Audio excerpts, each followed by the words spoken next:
This day is the 12th of October, 1957. In the chill, fading light of an autumn afternoon, a plane has come through the skies over an ocean. Here begins an historic visit by a queen to an important realm of her kingdom. In the company of royalty, some have perfect composure. A national welcome from Prime Minister and Mrs. Diefenbaker and Governor General Massey, a reception in Ottawa, Canada.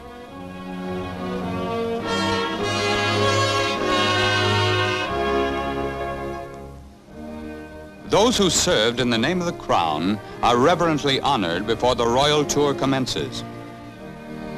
An unusual role, she's trained to approach life with a gravity unique in a woman as young as she.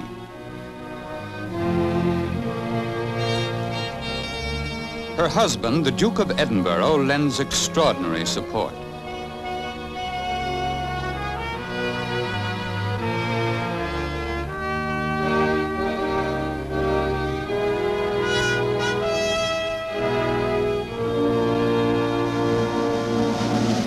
The Canadian Parliament is about to be opened for the first time by a reigning monarch. This is a milestone in Canadian history. Vive la Reine, they shout to the pretty young woman with the ponderous title, Her Majesty Elizabeth II, by the grace of God of the United Kingdom of Great Britain and Northern Ireland, and of her other realms and territories, Queen, head of the Commonwealth, defender of the faith. A heavy crown, but she wears it well.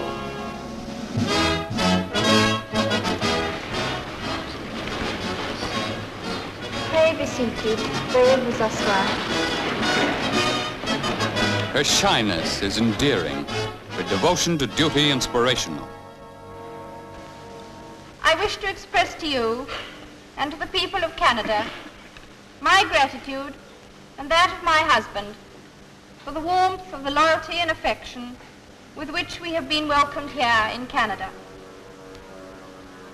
As I now address you here for the first time, I will call to your minds the words of the earlier Elizabeth, when more than 3 centuries ago she spoke from her heart to the Speaker and members of her last Parliament, and said, "Though God hath raised me high, yet this I count the glory of my crown, that I have reigned with your loves."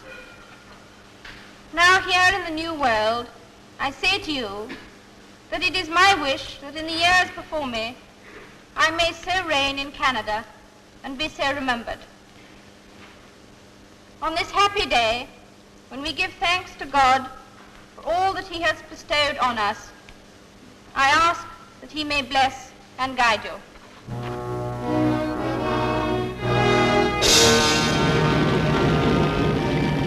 The 10-day whirlwind visit goes to America. Once the pesky colonies who revolted against the crown, but who now welcome and acclaim Her Majesty. In Jamestown, Virginia, Queen Elizabeth joins the observance of the 350th anniversary of the first permanent English settlement of the New World.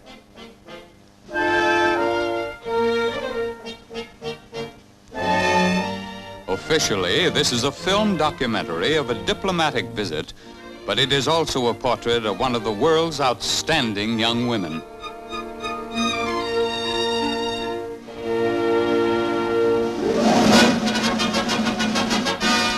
Now Washington.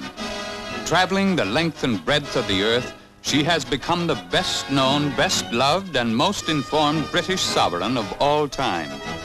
People say she couldn't avoid greatness after years in the council of Sir Winston Churchill. In the welcoming speech of President Eisenhower, you can sense the sentiment. We have eagerly looked forward to your visit. We hope that you will find it agreeable and enjoyable, just as we will take great pleasure in it. But even more than the pleasure that your visit brings us, we're conscious of its importance because of its effect on strengthening the ties of friendship that bind our two countries together. Those ties have grown up in periods of tranquility and peace, They have been tested in the crucible of war, when we have fought side by side to defend the values we hold dear. So you can understand that this visit, which cannot fail to strengthen those ties, is to us something of the most tremendous importance, because we thoroughly believe that in the warmer, closer, stronger cooperation between your country and ours lies the best hope for the security and peace of the world.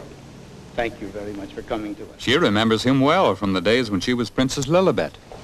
Thank you for this kind and generous welcome. We are delighted to be here in Washington again. It has been a moving experience for us to visit Jamestown, site of the first English-speaking settlement in North America and the old colonial capital of Williamsburg. We are both looking forward greatly to our visit to Washington and New York. It is going to be a memorable experience for us. I am very sorry that we cannot visit other parts of this great continent on this occasion, but I would like the whole American people, north, south, east and west, to know how happy we are to be here, and I send them all my warmest good wishes. Thank you very much. The busy schedule continues without a pause for Elizabeth, who still must retain her poise, though the target of 1 million cameras, the attraction of 1 million spectators who come to see the Queen of 640 million people.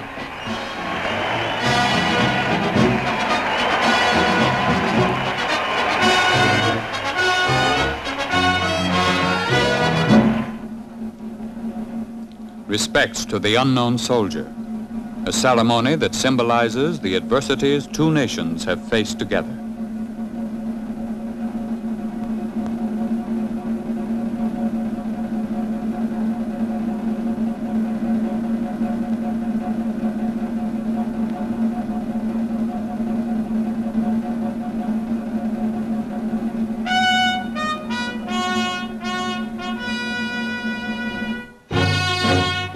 At the focal point of the free world, American lawmakers extend an invitation to the royal couple.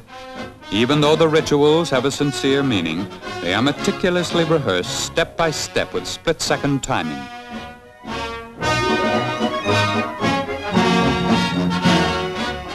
Vice President Nixon is host in the Capitol building.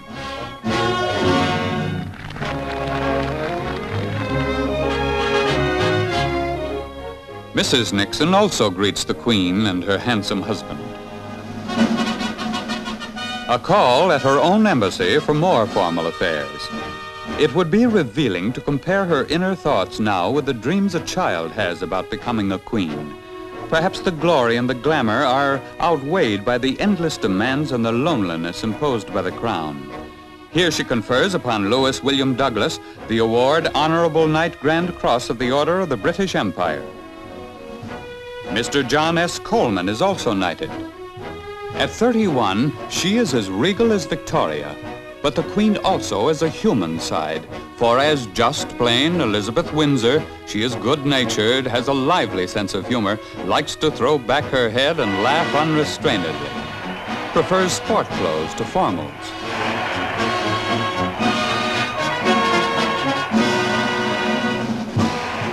Maybe she feels more at ease at a football game with college kids. She attends the Maryland-North Carolina annual clash as guest of honor. However, she finds only a bare semblance to the original English game of rugby. The first families pose together for future historians.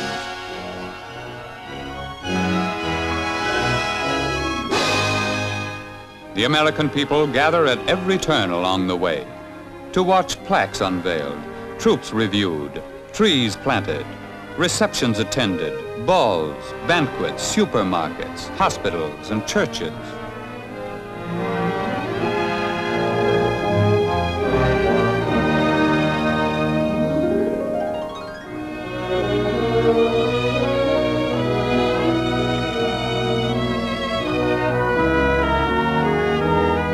A time for meditation, as the two families attend church to pray for peace.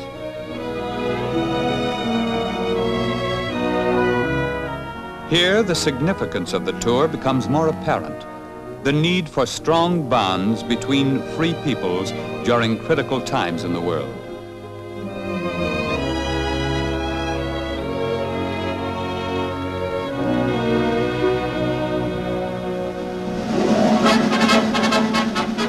A spectacular welcome in New York Harbor stirs another childhood dream.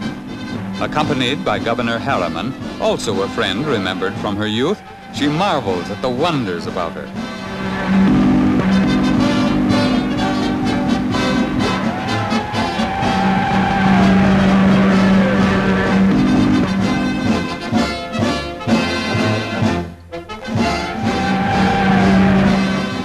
A replica of the Pilgrim's old Mayflower.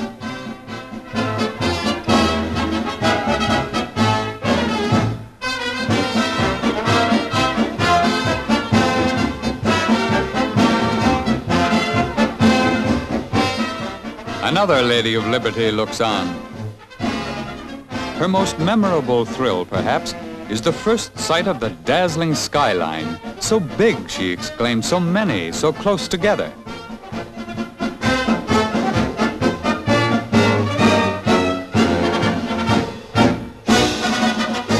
The grand salute is received with proper dignity, and as a mother, she's probably anxious to get home and tell Crown Prince Charles all about it. In the traditional Tickertape parade up Broadway, the hero's heart is bound to beat faster, even in a queen. And this is the most tumultuous shower since Lindbergh. It rains paper for miles, with little regard for phone books and street cleaners. Long live the Queen, they yell from the towers. And hello, Liz. Hiya, Phil.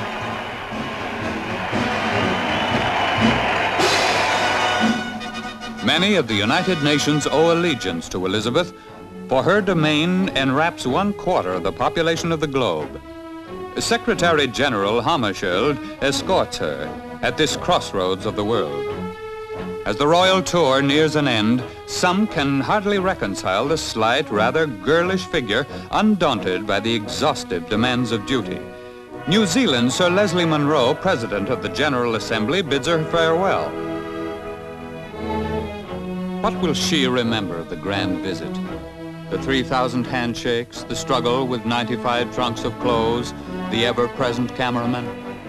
Mostly, she noted people's dynamic spirit in the new world. What will we remember of her?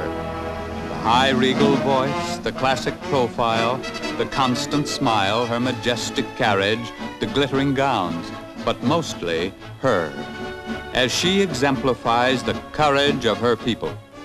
We remember a remarkable young woman. God save the Queen.